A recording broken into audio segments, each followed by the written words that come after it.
IYABTET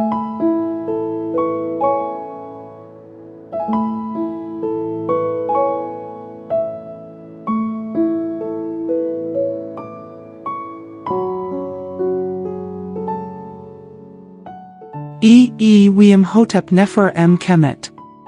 Welcome in great peace to Egypt. I am IYABTET, the overseer of the House of Weavers.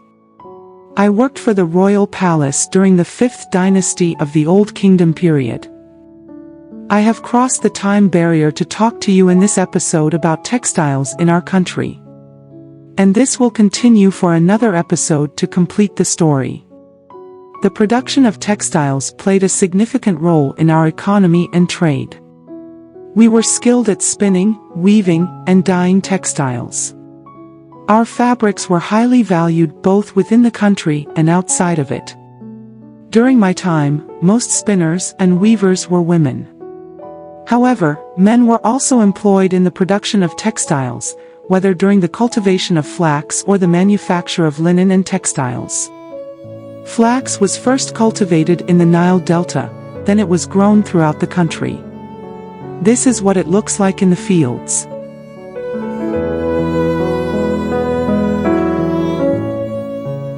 And that is how we show it in our scenes, green stalks and yellow heads.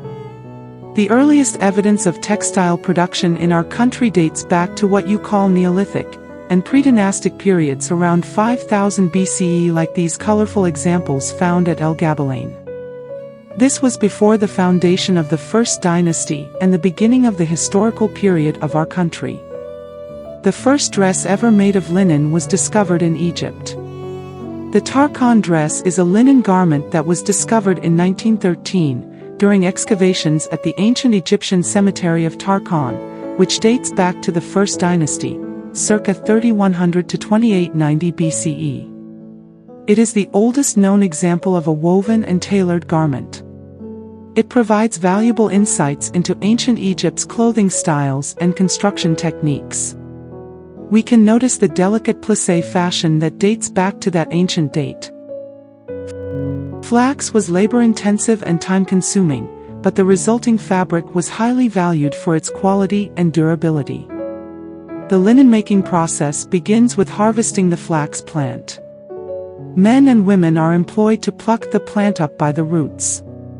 The man here strikes off the earth from the roots with his hands. And having bound it in sheaves, they carry it to the threshing floor.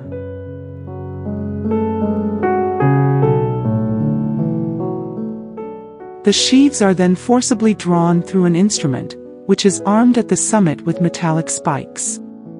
The green is stripped off and fell upon the well-swept area below. Much flax is cultivated in Egypt, and the various processes of watering it, beating the stalks when gathered, making it into twine, and lastly into a piece of cloth are represented in our paintings. This can be concluded from the rendering of some damaged scenes. Here the flax fibers are taken to pits and steeped in water to soften them and make them easier to work with. Certain weights are placed over the flax in the basins.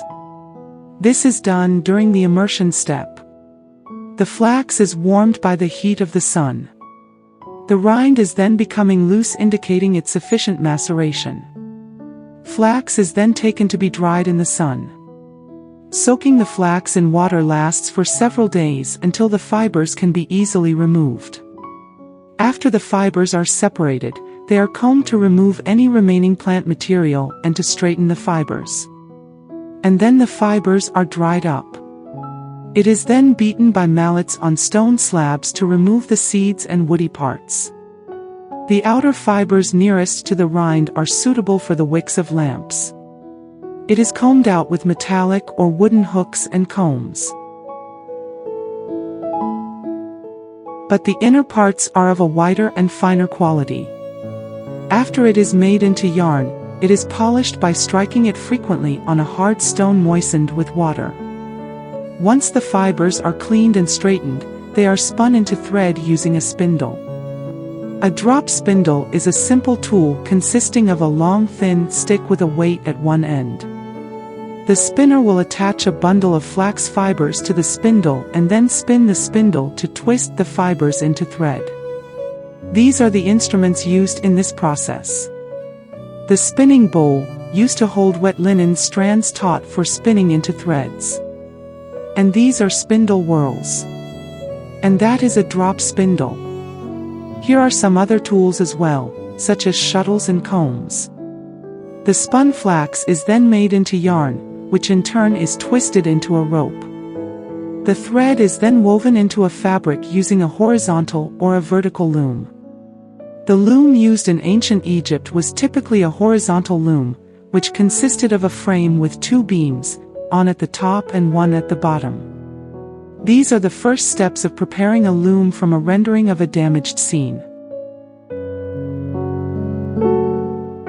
This is a wooden model of a weaving workshop from the collection of Mekatra.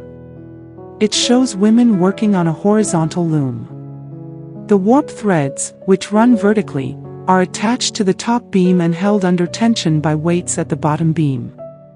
The weft threads, which run horizontally, are then woven through the warp threads using a shuttle or a special needle. We could also work on vertical looms. This is a shuttle to be used with the loom. These are other examples of the required tools. The resulting fabric is often bleached using a mixture of water and natron, a natural substance found in the Nile Delta. Then the fabric will be exposed to the sun for several days to dry. The linen sheet here is stretched in a frame and left to dry.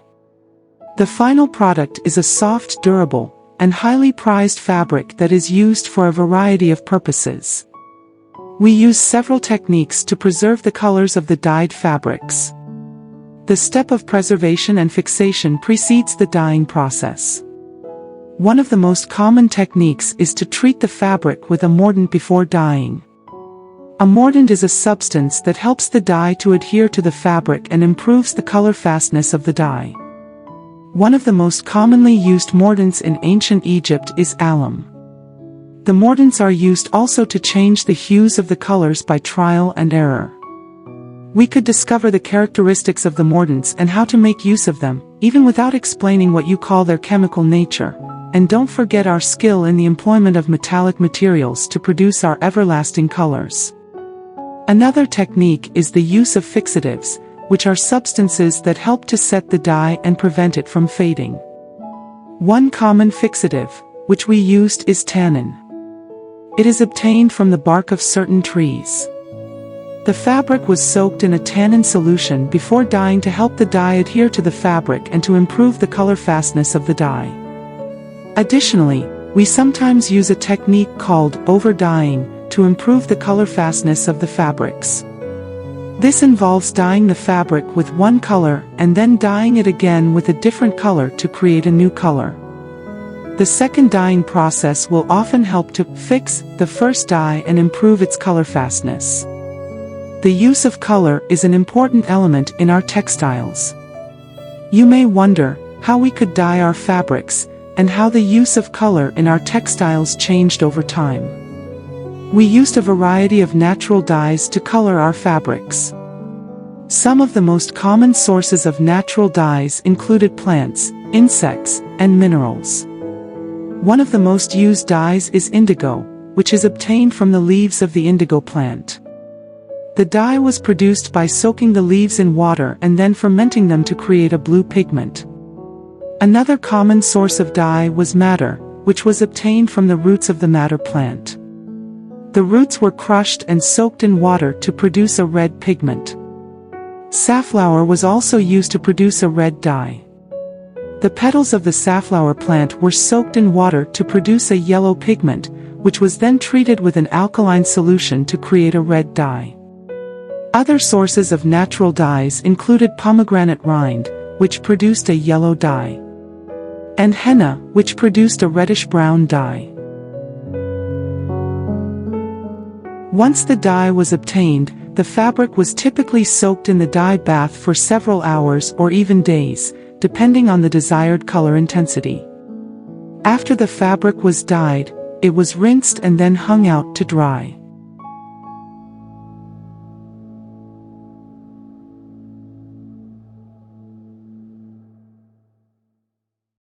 Overall, we were skilled at using natural dyes to produce a wide range of colors for our fabrics.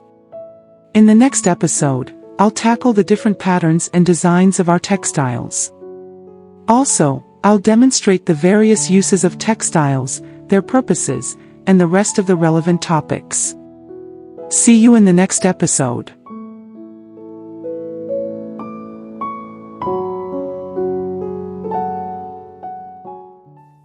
Make sure to tune into my next videos.